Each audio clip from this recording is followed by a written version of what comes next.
Aujourd'hui, le titre de la méditation est « Adorer le Dieu de la nature ». À l'Éternel, la terre et ce qu'elle renferme, le monde et ce qu'il habite. Psaume 24, verset 1.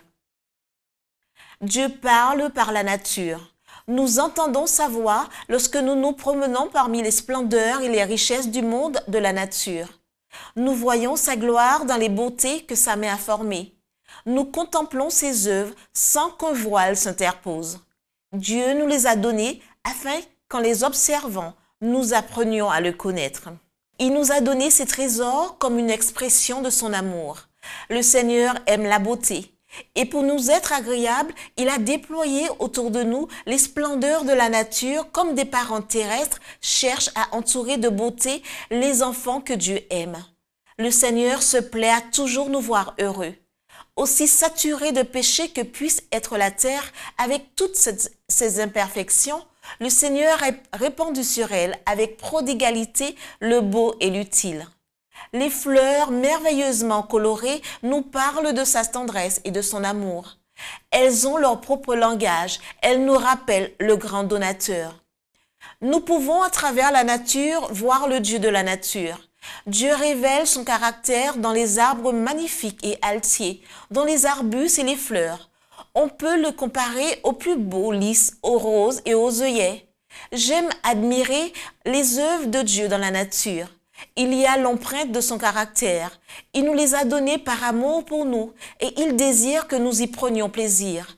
Alors, n'adorons pas les beautés de la nature, mais contemplons à travers elles le Dieu de la nature et soyons poussés à adorer le donateur.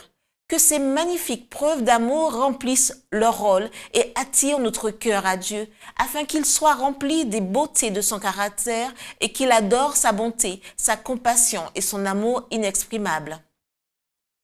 Dieu est bon et a droit à nos louanges. Il a répandu sur nous sa miséricorde sans retenue.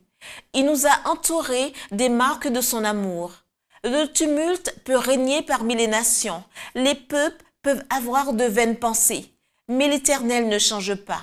Il a fait les collines, mer éternelle, une sûre retraite pour son peuple. Il a prévu les montagnes et les grottes pour abriter ses enfants opprimés et persécutés.